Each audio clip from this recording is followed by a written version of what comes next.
wrestling fans. My name is Brian Crizzy. You're watching my brand, that from brand of wrestling and entertainment here on YouTube.com and the World Wide Web since 2010, providing you with the wrestling news, reviews, rumors, and insight that you're growing accustomed to.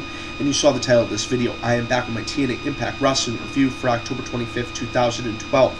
Now we start off the show with General Manager Hulk Hogan and Jeff Hardy, who is the current World's Heavyweight Champion, backstage. They're talking about Jeff Hardy's title defense tonight on Championship Thursday, and Hardy says he's ready for whoever Hulk Hogan chooses to be his opponent tonight. Now, there's 4 guys in the running right now, but throughout the night, like segments we've seen in the past, Hulk Hogan will narrow it down to just one man. Now, then we see Jeff Hardy walk out of Hulk Hogan's office. He walks into the hallway, and all of his potential opponents are standing there. Then we kind of see it go into slow motion, and Jeff Hardy reflects on each one of his potential opponents, his thoughts on them, this, that, or the other. It was a pretty unique segment, and I think if TNA is going to continue to differentiate their product from the other wrestling products out there, they need to keep doing segments like this. Hit or miss, it's nice to see something new, it's nice to see something fresh, it's nice to see something different. In a world where so many things have been done so many times and we've seen so many concepts just done over and over again, that a lot of the concepts, to be quite frank, we're tired of seeing. Then we go to the arena. JB and Todd Keneley are to announce the first hour.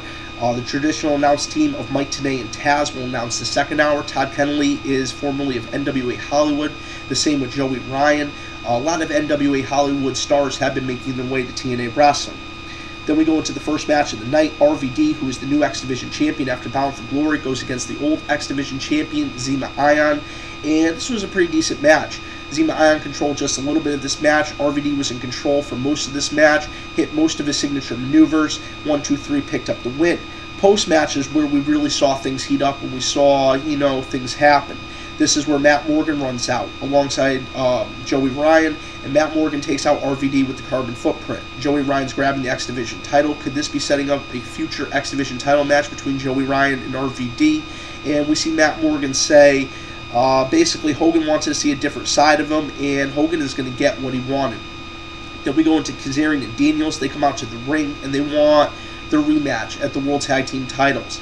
And they basically run down Chavo and Hernandez, say they don't even know if they're legally in this country, say that Chavo is just playing off the Guerrero name for cheap pops, this, that, or the other.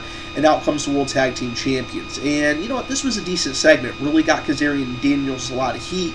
Really put over Chavo and Hernandez as the faces going into this, and is set up towards a future tag team title match at the next pay-per-view.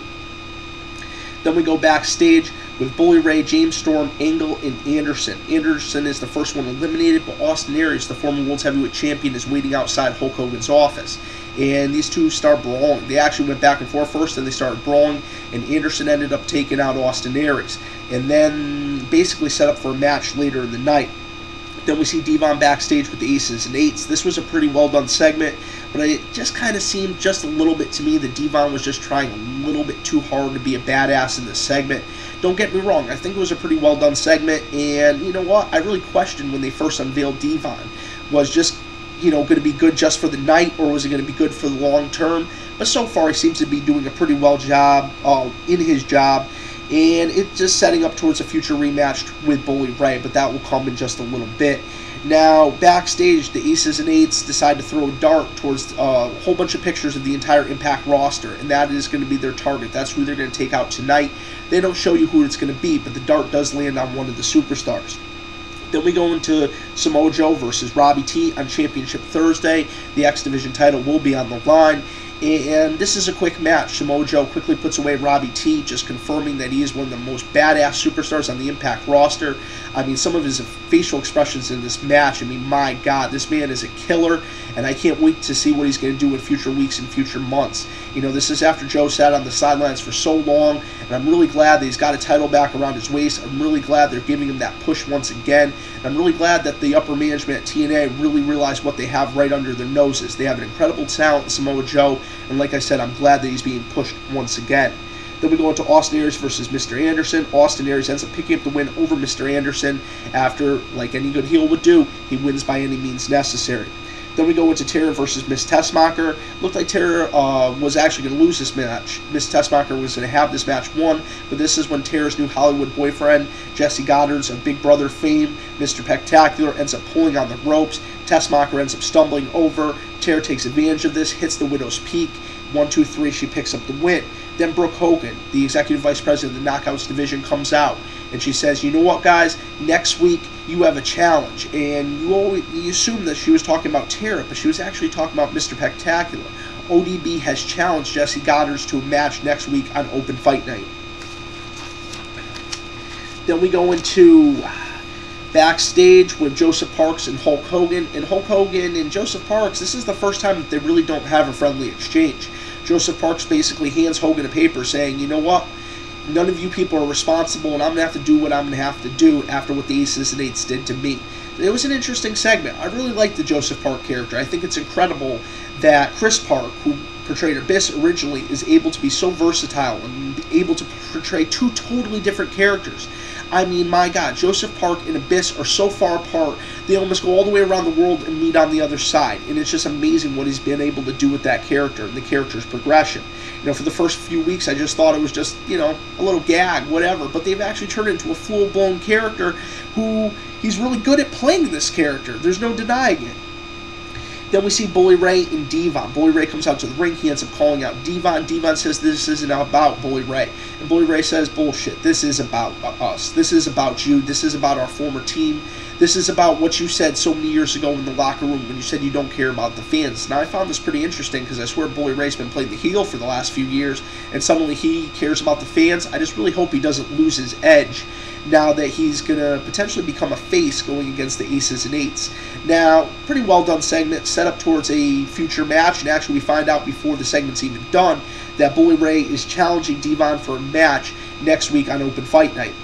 Then we find out next week's Gut Check's judging segment will actually be Christian York. He's a seasoned veteran, and it's actually kind of interesting because all of the people we've seen come in have been rookies. They've been green. They've been just starting off their careers, and now we've got a guy like Christian York who's competed in the early days of TNA, competed in ECW. He's a 15-year veteran of the business, and he'll get his opportunity next week, maybe his final opportunity, like he said, to finally break out in this business.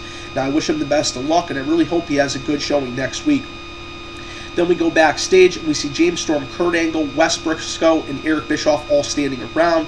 And I'm glad to see Wes Briscoe is back. He's able to be on TV. He had a scare last week. His kidneys stopped working. He was dehydrated. He ended up in the hospital. But I'm glad to hear that he's feeling better, able to get back to work. And I hope he's not, trying to do too much too soon. But, hats off to him for getting back to work so quickly, especially after what he just went through. Hogan ends up walking up, and he sends Briscoe and Bischoff away. He chooses Angle between Storm and Angle, and then we go into the main event, Jeff Hardy versus Kurt Angle, and Jeff Hardy comes out with both the World Heavyweight Championship belts, the official TNA belt and his custom belt, and these guys have a great match. Jeff Hardy ends up picking up the win over Angle, and then he's attacked by Austin Aries. Austin Aries ends up taking the World's Heavyweight title and saying, you know what, I'm going to meet you at Turning Point in my rematch. You can try to get this back then.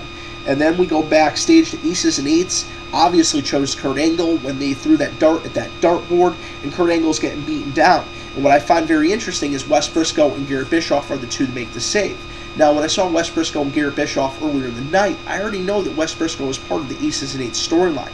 He's being all friendly to the established roster just to throw them off. I mean, what better way to smile in your face and really be working behind your back? I mean, it makes perfect sense. And Bischoff's running with him, so I have a feeling that Garrett Bischoff is now involved in the storyline as well. So you see Bischoff, you see Briscoe make the save, so everybody's going to think, oh, these are the good guys. They have no part of this storyline, with the whole time they're the ones that are really pulling the strings, and they're the ones that are really involved in this whole thing. Now, I want to know you guys' thoughts. I want to know you guys' feedback. I have to apologize to you guys. As you guys can tell, I am sicker than a dog right now. Earlier this week, I started getting a sore throat once again. I thought it was just the changing seasons. The weather here in Connecticut has been absolutely ridiculous. One day it's cold, one day it's hot. But it looks like I've got a full-fledged cold this time. So, guys, I'm going to get this video up for you guys. You leave your thoughts. You leave your feedback. And I'm just going to kick back for the rest of the night. For the effing brand of wrestling and entertainment here on YouTube.com and the World Wide Web, my name is Brian Crazy. I'll catch you later.